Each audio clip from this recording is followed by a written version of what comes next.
Eu sou o Tadeu Bara, tenho 35 anos e eu quero ser diretor de fotografia quando eu crescer. De cinema.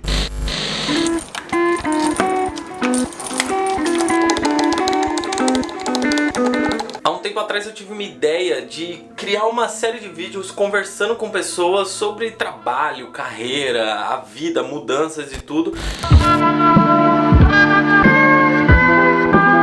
E essa série tem só uma pergunta a ser respondida: o que você quer ser quando crescer?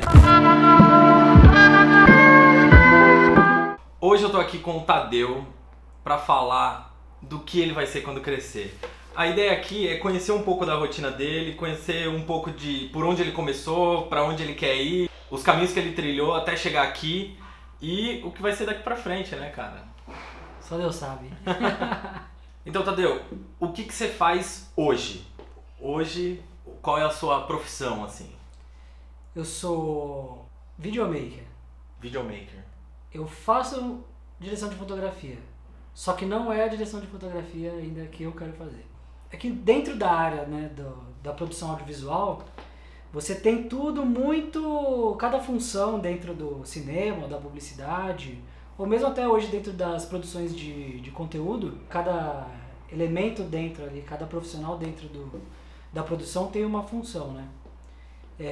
Então assim, o videomaker acaba juntando algumas funções, né? Ele acaba fazendo a luz, operando a câmera, muitas vezes operando o áudio e editando. Foi tudo que você fez aqui hoje, menos editar, né? Exatamente, menos editar. Então hoje eu já faço isso, né? Eu quero direcionar minha carreira para eu ser exclusivamente só o diretor de fotografia, que a gente fala de cinema, que trabalha na publicidade, porque não se roda filme todo dia no Brasil, Sim. mas se grava filme publicitário todo dia no Brasil. Mas provavelmente um diretor de fotografia bom, ele vai fazer 2 filmes num ano, né? Então ele tem tempo para fazer... 2 filmes você fala filme mesmo, filme filme cinema. longa-metragem. Não filme de propaganda. É. Porque os caras de agência falam, não, fiz um filme de 15 segundos. Não é um Não. filme. E quando você fala produção de cinema, isso envolve publicidade, envolve televisão, envolve séries e coisas assim também. Muitas emissoras estão comprando séries para passar na televisão. Então hoje, antes a Globo produzia tudo. Hoje às vezes ela contrata uma produtora que vai fazer a série e ela vai só dirigir lá com os parâmetros que ela determinar, mas pode ser realizado por outra produtora. E todas essas produções, tanto publicidade, séries, novela, televisão e até cinema, é a mesma equipe. A mesma pessoa que faz um filme longa-metragem de cinema é a mesma equipe que faz um vídeo de 15 segundos para propaganda. Em geral, sim.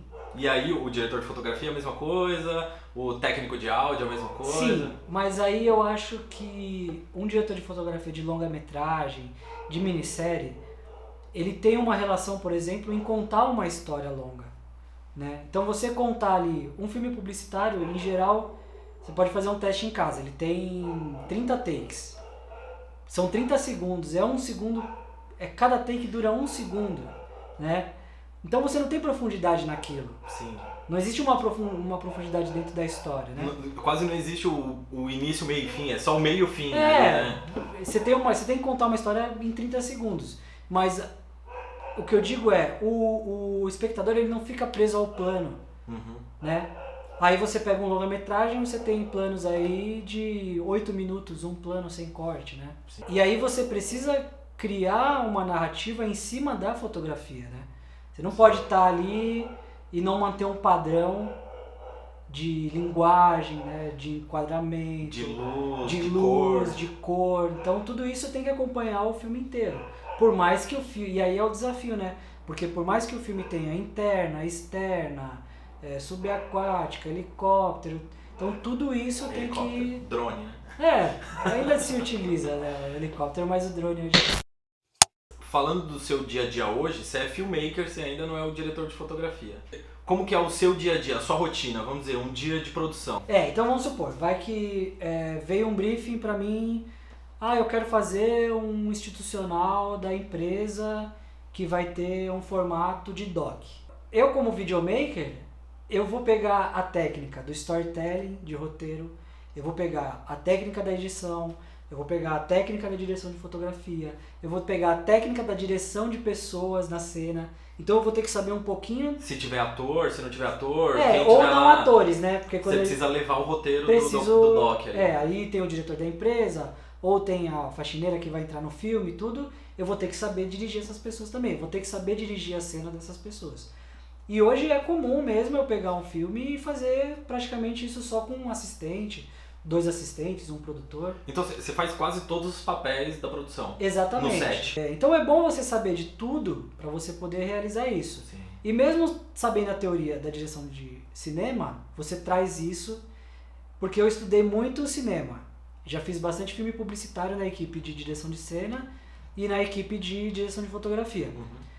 Então, mesmo na minha produção que é menor, eu levo tudo que eu aprendi lá. A direção de fotografia, o cinema em si, ele tem os papéis definidos e isso faz com que exista uma organização. E aí eu tento levar essa organização para a produção menor. Agora vamos pro momento da verdade. Me fala uma coisa boa e uma coisa ruim do seu trabalho hoje. São muitas. Muitas o quê? Dos 2 lados. Não, mas tudo bem. Depende de como você vê, por assim. que lado você tá vendo. Ah, é? Você pode ver assim, eu não tenho um salário fixo. Pode ser uma coisa ruim. Pode ser uma coisa ruim. Mas pode ser uma coisa boa. Então eu vou falar uma coisa boa e uma ruim de ter um salário, de não ter salário fixo. Pode ser. Então, por exemplo, você trabalha numa empresa, seu salário é 5 mil reais. Se você precisar de mais dinheiro, o que você vai fazer? Você nunca vai ganhar mais que 5 mil reais. Exatamente. Como freelance, se você precisa aumentar o seu ganho, você vai fazer mais trabalhos, você vai trabalhar mais. Tudo bem, é difícil, você vai ter que... Tudo bem. Tá no seu colo ali. Tá né? no seu colo, mas existe uma possibilidade de você ganhar mais. Você tendo um salário fixo, você não tem possibilidade... É fixo, né? É fixo. É sempre aquilo.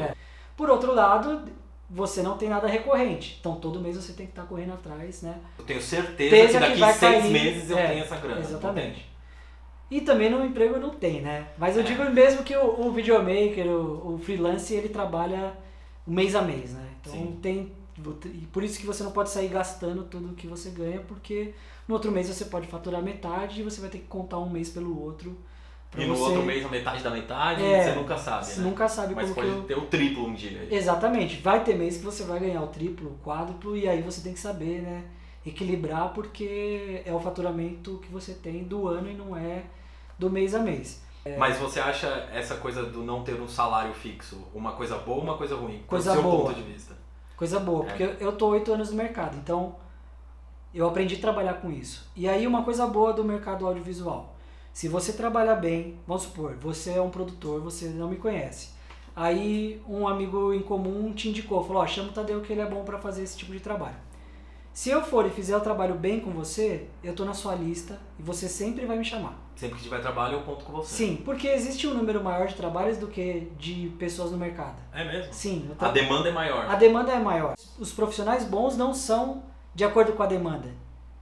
Então, quando você cria um relacionamento com um produtor, com um diretor, com uma produtora... Fez um trabalho bem feito, o entregou cara, certinho. Porque você imagina, o trabalho audiovisual é uma responsabilidade muito grande. Sim. Se eu fui lá e fiz um negócio com o som rachado e sem foco e com a luz estourada. Perdeu um cartão. Perdeu um dia inteiro de diária. Sim. Então não existe isso no audiovisual, né? E a diária é cara, né? A diária não é só você trabalhando. E não é só isso, tem coisa que não tem valor. Vamos supor, a Sandy veio para gravar uma entrevista, que ela só tinha aquele dia para gravar a entrevista, aí você vai lá e fez um material que era uma porcaria. Não existe uma maneira de você repetir aquilo. De ter de novo ela, tem de novo Não, aquele... não tem de novo. Então quando você trabalha bem, isso aí é um ponto positivo. Quando Uhum. você trabalha bem, você sempre tem trabalho. Né? E agora, coisa ruim. Coisa ruim... Assim que você fala, isso é chato, né? Você tem que estar preparado para ficar 10 horas em pé, 12 horas, 15 horas em pé. Se você com for equipamento na mão. Com equipamento na mão. Se você for trabalhar com publicitário, você vai, às vezes, virar 24 horas. Né?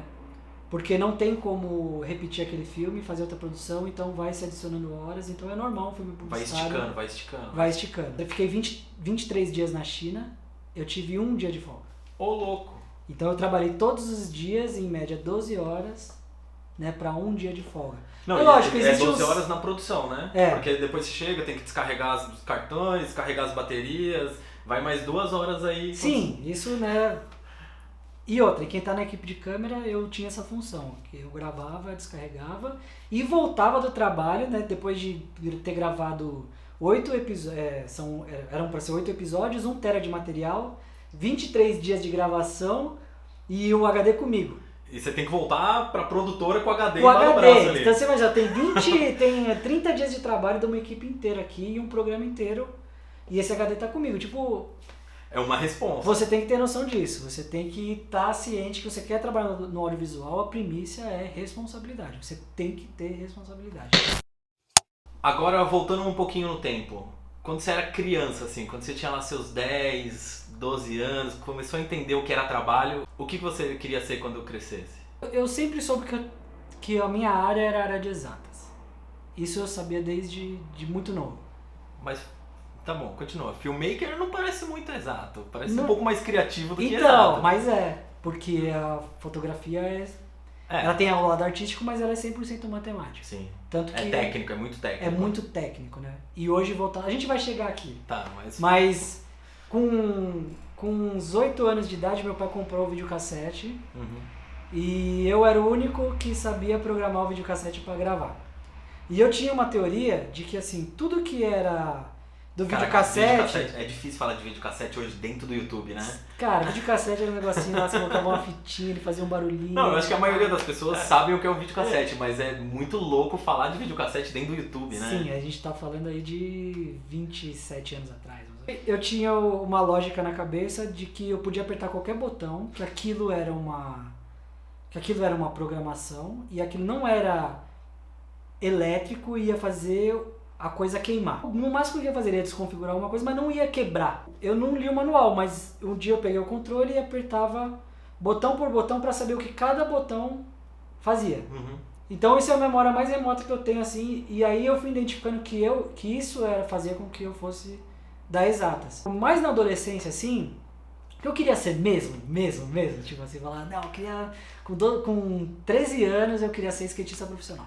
Caraca, eu também já quis isso. Eu queria ser skatista profissional, eu queria, com tipo 25 anos assim, ser o Bob, ser o Eda. Eu queria ser skatista profissional de vertical. Aí você vai crescendo. Mas aí é isso, você se dedicou, correu Me dediquei, eu queria mesmo. Só que eu sempre tive pouco apoio da família. Porque era bem tradicional, skate era uma coisa muito underground. Não, ainda, até hoje eu acho. Entendeu? É muito difícil. Hoje ainda se aceita mais, mas Mas naquela é muito difícil época ser meu pai profissional tinha a de imagem skate, que skatista era maconheiro mesmo, entendeu? Não que não seja hoje. Aí eu fui pra escola e tal, vi que eu tinha aptidão mesmo com exatas, e eu lembro que a minha história mesmo profissional começou quando um cara foi, isso vai ter gente que sabe disso aí também, o cara foi vender um curso de informática na escola. Uhum. Então à noite eu estudava aqui no Aminaíde e tal, um cara foi lá, falou... Apresentar o curso. Pediu pra diretora, falou, eu vim vender os cursos aí pros alunos e tal. Aí ele foi e falou, eu sou da escola tal, lá um curso profissionalizante de informática. Aí eu voltei, porque assim, eu sempre fui apaixonado por computador. Eu tava na 8ª série, quando o cara foi lá vender o curso, eu não tinha... Você não tinha nem computador, não tinha pra computador fazer em o casa, curso. exatamente. Então, pô, eu falei pra minha mãe, dava pra dividir lá, e eu fui fazer o curso. Aí no curso tinha a parte de hardware. De na montar, desmontar computador. Era montagem e montagem do computador. Montagem e manutenção. Montagem e manutenção, era isso aí, era um cara da Santa Efigênia que ia lá e dava aula. Uhum. Aí eu fui e fiz esse curso. Beleza, só que aí eu não consegui entrar na área. Quando eu comecei a procurar emprego, Pra trabalhar com em manutenção. 99, eu não conseguia achar, né? Porque era pouco ainda, eu fui começando a Quase procurar ninguém emprego. tinha computador. Aí beleza, aí eu fui trabalhar numa empresa no setor de peças. E depois de 2 anos que eu tava lá, eu fiz um outro curso de informática e pedi pra ir pra área de informática. Aí eu fui pro CPD. Aí eu me tornei um técnico em informática. CPD é Central de Processamento de Dados. Eu era instalador de Windows e quando a pessoa não conseguia imprimir, ela me chamava. Tipo, Até hoje te chamaria. A impressora não funciona até hoje.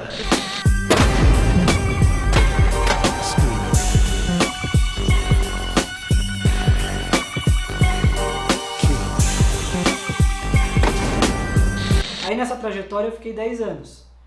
Trabalhando com informática. Trabalhando com informática Trabalhando com informática, com o helpdesk hoje, né? Seria o helpdesk. Suporte instalando, e tal. desinstalando. Só que eu fui também... Isso é o legal, eu acho que de toda a profissão, né? Eu sempre procurei ver as oportunidades dentro da profissão para ir vendo onde eu poderia ganhar mais, onde eu poderia ser reconhecido e tal. E aí eu fui procurando isso. Depois eu fui pro suporte na rua mesmo, trabalhar numa empresa que dava suporte. E uma carteira de mais de 100 clientes, 200 clientes dentro de uma empresa. Mas fazendo helpdesk ainda? Fazendo helpdesk. Isso fez com que a gama de problemas que eu sabia solucionar era muito grande, porque todo dia eu pegava um problema diferente. Um cliente novo, um computador diferente, uma rede diferente. Eu fui para a área de segurança, aí eu cuidava, quando as câmeras começaram a ser IP, Sim. aí eu entrei numa empresa que era de tecnologia em segurança para cuidar da parte de treinamento e projetos em parte de rede para câmeras IP. Para fazer instalação? Sim, porque tudo começou a ser IP, os primórdios da internet das coisas. Aí eu voltei pro helpdesk, só que quando eu voltei pro helpdesk, o mercado estava um pouco saturado. Qual que era o tipo de helpdesk que pagava mais? Mac. Porque a Mac era uma mão de obra especializada. Era um computador de luxo, né? Era um computador de luxo, só a galera que tinha uma grana, né? Nem vendia no Brasil. Nem vendia. Era tudo importado, né? E aí eu falei, eu vou pro Mac. E aí eu comprei o Mac pra eu aprender, né? Porque eu tendo um sistema operacional eu ia saber melhor. Eu comprei o Mac, fiz um curso e comecei a dar helpdesk em Mac. Nesse meio tempo, quando eu estava na empresa de segurança, eu comprei uma câmera, porque eu sempre gostei de fotografia. Sim. Então é aquilo, né? O negócio estava dentro de mim, foi um negócio que foi germinando aos poucos e isso não tinha planejamento, não tinha trajetória. Porque nessa época que eu estava na informática, eu queria trabalhar com telecomunicações. E quando eu fiz cursinho, eu quis fazer física para ser professor. Resumindo, gente, eu quis ser tanta coisa nessa vida e eu tentei várias coisas. Então, não tenha medo de tentar, errar, mudar. Eu acho, primeira coisa, você devia ser proibido de escolher a faculdade que você vai fazer com 18 anos. Eu acho que você só começa a ter noção da vida, do que você quer fazer, com uns 23, 24, você começa a entender como o mundo funciona. Sim. O que você vai querer fazer. O que você gosta mais de fazer e tal. Então, eu já sou contra você sair da escola e já ir para a faculdade. Então, eu passei, né, por vários momentos. Aí, quando eu fiz cursinho, eu ia fazer história, mas no cursinho eu me apaixonei pela física, eu tinha um pezinho na exatas e tal. Aí fiz um semestre de física no Mackenzie, aí não rolou. E continuei na parte de informática até cair nessa parada dos Macs. Aí os Macs dando suporte, eu comecei a dar suporte para produtora de vídeo, de filme publicitário, porque quem tinha Mac era produtora. E aí eu fiquei muito amigo de um diretor publicitário e tal. E eu já estava de saco cheio. Aí eu comecei a frequentar as produtoras, fiquei amigo de um diretor e nessa época eu já tinha me apaixonado de vez pelo audiovisual. Eu falei, eu tô querendo morar fora, me indica um curso, né, que eu posso fazer fora. Ele falou, cara, não faz isso, é besteira. Você quer ir pra área? Eu vou te colocar de estagiário na minha equipe. Me colocou na equipe de direção de cena. E aí eu fiquei mais ou menos uns 4 meses fazendo filme publicitário na produtora. Que legal. Como um terceiro assistente de direção. Mas você era um estagiário ali, você fazia tudo ali. Como ele me adotou, eu trabalhei dentro da equipe de direção de cena. E do lado dele ali. E do lado dele, na verdade, com todo mundo, né? Uma produção muito corrida, não ficava ali só, olha, masterclass aprendendo. Eu fui pra trampar mesmo. Sim. Então eu aprendi muito. Então tudo que eu aprendi ali, eu apliquei quando eu comecei a vender vídeos meus. Sim. Que eu aplico até hoje e que as pessoas pagam um curso para aprender e eu aprendi na prática. Então a partir daquilo eu decidi que o mesmo que eu queria fazer era na equipe de câmera, não era na equipe de direção. De direção de cena. E aí eu fui crescendo, né? Eu fiz um documentário que eu viajei 9 meses com a banda. Eu viajei e conheci muitos lugares. Trabalhando. Então isso é o ponto positivo do audiovisual. Se você for um cara legal, se você tiver a oportunidade, se estiver no lugar certo, na hora certa, capacitado, tudo, né? Então isso é muito legal da minha profissão, né? Eu cheguei a ficar 35 dias fora de casa. Ô, louco, trabalhando, né? Depois eu comecei a trabalhar com o Olivier Anquier, e aí eu fiz o Diário do Olivier. Fiz Brasil, fiz interior do Brasil, aí depois a gente fez China, Turquia, África do Sul e Moçambique. Que foi muito legal. Aí depois fiz outros trabalhos com GNT, Warner. E aí você vai emendando um trabalho no outro, né? Só que foi legal isso, né? Viajei aí pra um monte de lugar e comi em vários lugares. Que legal. Você pulou uma parte da história. Conta a história disso aqui, ó. Ah, pode crer. Mais ou menos uns 2 anos atrás, eu tava trabalhando num lugar fixo, que eu fui pra cuidar da parte de audiovisual desse lugar. E aí eu me vi fazendo muito a mesma coisa todo dia, sem ter variação. Então esse é o legal do freela. O freela sempre tá uma ligação. Eu não sou Indiana Jones, mas eu sempre tô a uma ligação de uma aventura. Milton Nascimento vai fazer umas fotos hoje, tá afim? Tipo, é uma ligação de uma aventura. E já aconteceu muitas vezes isso. Pô, vamos ali gravar o Burning Man. Nunca aconteceu comigo, mas espero que um dia alguém me ligue. Mas ó, se alguém quiser, né? Tá.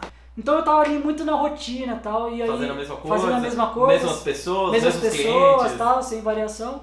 Eu acho que toda pessoa que faz um trabalho repetitivo, que faz parte ali da rotina dela, ela tem que ter algo que não tem nada a ver com a profissão dela, pra ela fazer no horário que ela não tá na empresa. Mas eu acho que tem aquele lance também, se você permitir, qualquer trabalho vira uma rotina.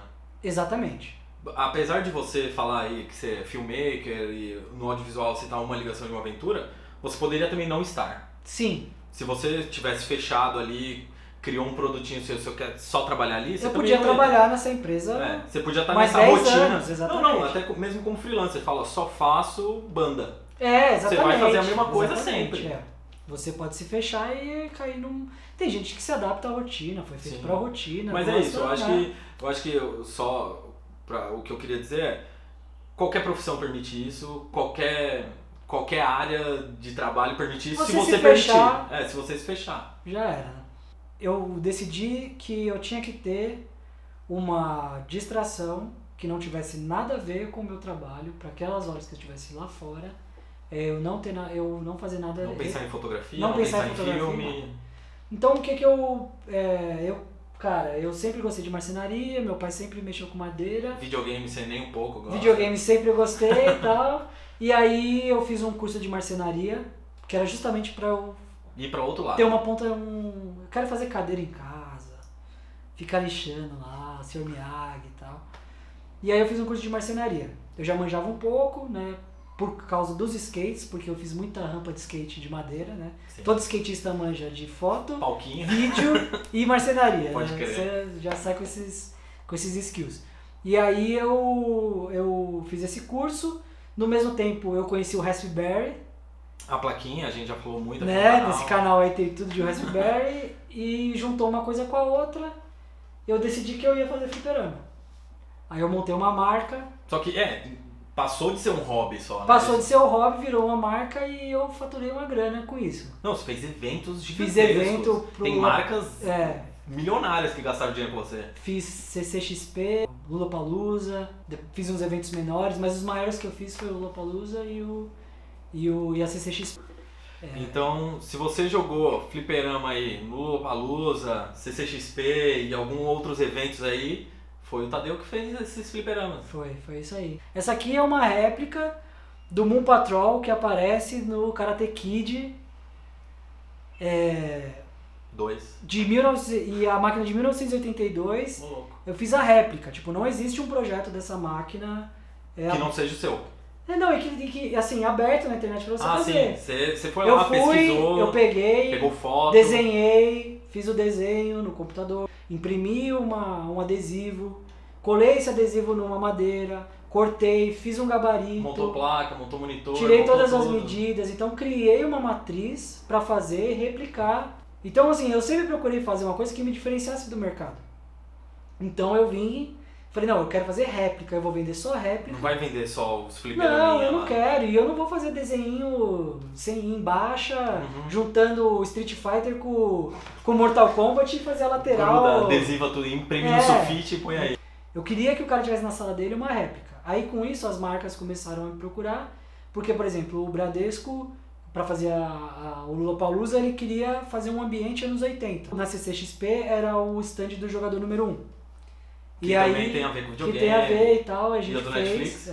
E o Netflix, a Netflix falou, você aluga a máquina? Eu falei assim, eu alugo, mas eu quero fazer a réplica do Dragon's Lairs. Ah, você faz? Faço. Aí eu fui lá, desenhei, cortei e fiz o Dragon's Lairs pro E a evento mesma do coisa, Stranger fez a Things. réplica. Fiz a réplica. A mesma que aparece na cena do Stranger Things é a que tava lá. Exatamente. Jesus, I'm in uncharted territory here, guys.